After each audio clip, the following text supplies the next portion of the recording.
Yang dikhawatirkan dari dosa-dosa yang kita perbuat ini semoga Allah ampuni. Ya, semoga Allah ampuni. Jumlah dosa adalah sesuatu yang sangat menakutkan. Jumlah dosa. Sesuatu yang sangat menakutkan. Mencelakakan kita kelak di akhirat. Tapi Allah Subhanahu wa Ta'ala berangkat dari rahmatnya. Itu seringkali menjadikan amalan-amalan kecil yang dengan itu justru terhapuskan dosa-dosa yang besar. Dihapuskan dosa-dosa yang besar. Barang siapa yang habis makan terus dia bilang, Alhamdulillahilladzi at'amani hadza wa razaqanihi min ghair haulin minni wala quwwah. Bilang gitu loh. Maka dihapuskan dosa-dosanya yang lalu. Tuh. Jumat ketemu Jumat, kafarat di antara keduanya. Umrah ketemu umrah, kafarat di antara keduanya. Tuh, seringkali Allah jadikan amalan-amalan untuk menghapuskan dosa. Bukan kita meremehkan dosa, tetap takut gak? Tetap takut kita sama dosa, oke? Tapi sebenarnya yang kita khawatirkan dari dosa bukan dari jumlahnya ini.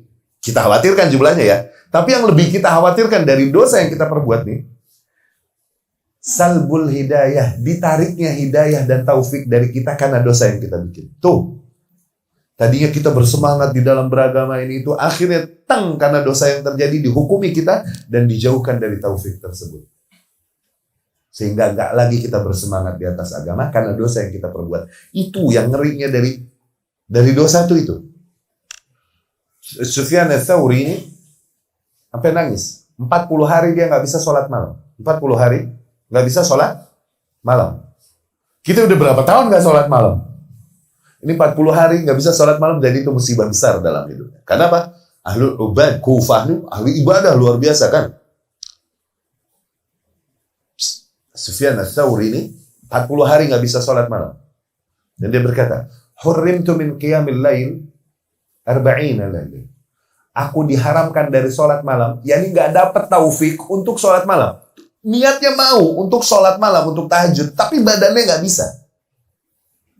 Mereka ini satu malam aja nggak sholat malam udah menyesal luar biasa. Tuh, taufik dari Allah luar biasa nggak buat mereka untuk beribadah. Ini sampai 40 malam, niatnya pengen sholat, tapi badannya nggak bisa untuk bangun. Nggak dapat taufik dari Allah. Lidzambin aznabtu. Kenapa begitu? Karena sebuah dosa yang aku lakukan. Allah. Kenapa? Ra'aitu bakin. Satu hari aku melihat di masjid seorang lagi nangis. Oke, doa nangis. Hadza murai. Dia bilang, itu orang ria. Dia judge begitu. Karena itu Allah hukum aku 40 hari. Allah. Syuf. Hah?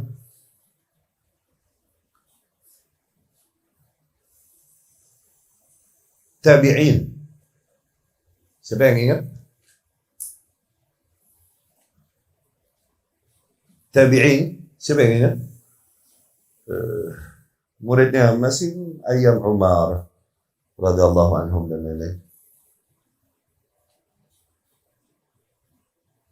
Seorang tabi'in yang ana nasid isma, ana lupa namanya apa lagi.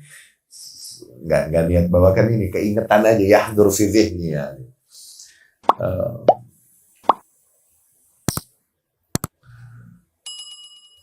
Dia dagang zait, minyak. Dia dagang minyak. Zait. Kalau dibilang zait, berarti yang cair, yang liquid. Kalau dibilang samin, itu yang membeku, kayak mentega. Zait. Dan dia punya utang. Okay? Utangnya utang bisnis. 4.000 dinar. 4.000 dinar. Dinar dulu, dinar sekarang. Ente cek aja berapa dinar. Berapa? Enggak? Karena uang di Islam bagusnya begitu. 4.000 dinar. Modal, dagang. Iya gak? Satu hari, dia temukan fa'rah mayyitah. Bangkai tikus di atas salah satu minyaknya. Kecemplung. Oke? Di atas salah satu drum, di antara drum-drum minyaknya. Kemudian dia buang. Ada yang ingat kisah siapa ini? Hah? Ada yang ingat kisah siapa ini? La, Zaid. Nanti ada hadisnya. Hah? Anda lupa nama tabi'innya. Ala kulli hal, si fulan aja. Zaid rahimahullah. Dia menemukan tikus bangkai di zaitnya, di minyaknya. Dan kemudian dia ambil dan dia buang. Iya gak? Dia ambil dan dia buang.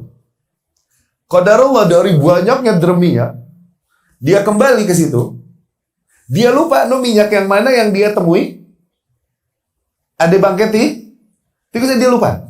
Ini orang kayak dulu nih, ngapalin ribuan hadis dari Rasul Sallallahu Alaihi Wasallam gampang, kayak kita apal Qul Huwallahu Ahad. Oke?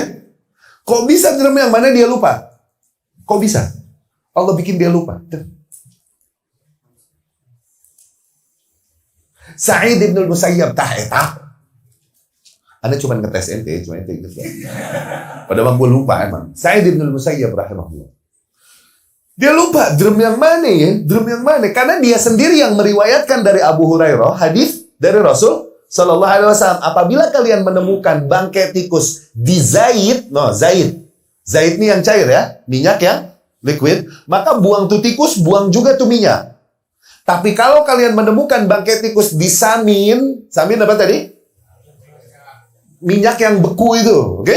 Maka buang tikusnya dan buang haulah, buang sekitarnya aja, nggak usah dibuang semua. Tuh, dia sendiri yang meriwayatkan dari Abu Hurairah.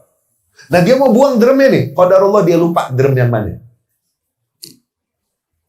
Walam yara minal amanah ay yabi'a zaitan mutawaqqa'a fihi mitatu far.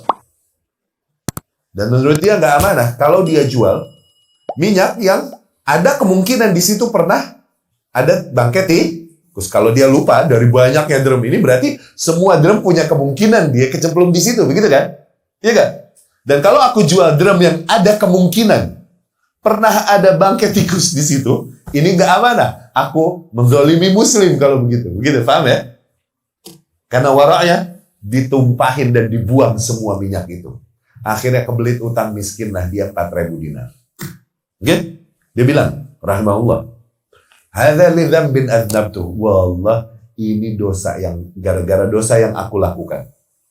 Aku telah menunggu hukuman Allah sejak saat itu. Qultu lirajul, aku berkata kepada seseorang, ya fakir, wahai fakir. No, lagi nyela orang. Akhirnya Allah hukum aku dengan kefakiran sekarang. Allah, dia tungguin tuh dosa, hukumannya kapan datang? Datang. Ibnu Jauzi bilang rahimahullah ya akhi. Bayangkan salaf dulu. Qalla dhunubul qaum alimu min aina utu. Kaum-kaum itu yang mulia, dosanya sedikit. Sehingga kalau kena musibah, mereka tahu ini dari dosa yang mana. Kita sekarang kena musibah, ceder keserempet mobil. Misal, oh ini apa? Kemarin nyopet. Apa kemarin godain anak orang ya? Apa kemarinnya lagi gosip gue? Tuh, banyak benar dosa kita. Iya gak? Tapi kaum tersebut tahu ketika musibah. Kenapa? Karena hakikatnya, ma nazalat musibatun qattu illa bidzambin wa ma rufi'at illa bitaubat. Tidaklah musibah terjadi kecuali pasti karena dosa, dan tidaklah diangkat kecuali pasti karena taubat. Kan kaidahnya begitu tuh, alam semesta nih sunatullahnya. Ya? Jadi ketika kena musibah dia tahu ini dari dosa yang mana. Begitu kan? Qalla dzunubul qaum alimu min aina utu. Kaum kayak gitu emang dosanya sedikit. Dia tahu ketika kena musibah dari dosa yang mana. Beda sama kita, bro. Kebanyakan dosa sehingga kena musibah ini udah diskon banget dari Allah. Andai saja tiap dosa yang kita perbuat Allah hukum di tempat, habis nggak napas loh, nggak napas. Allah udah kasih banyak diskon buat kita, Allah. Itu yang dikhawatirkan dari